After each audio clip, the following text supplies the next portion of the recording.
হয়তো আমাদের রোজের দেখা হয় না, হয়তো আমি তার দিকে রোজ তাকিয়ে থাকতে পারি না, তবু এই বুকের এই বাঁ দিকেতে তারই নাম জপে। গোটা পৃথিবীতে খোঁজো আমার মতো কে তোমারে এত ভালোবাসে। এই মনের ঘরে এসো, এ বুকেরই বাপাশেতে তোমার নামই জপে।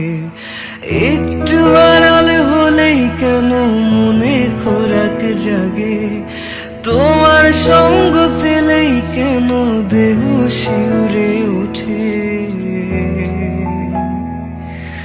এ গাছ ছুঁয়ে বলো ছেড়ে যাবে না কখনো, তোমার মতো কে আছে বলো।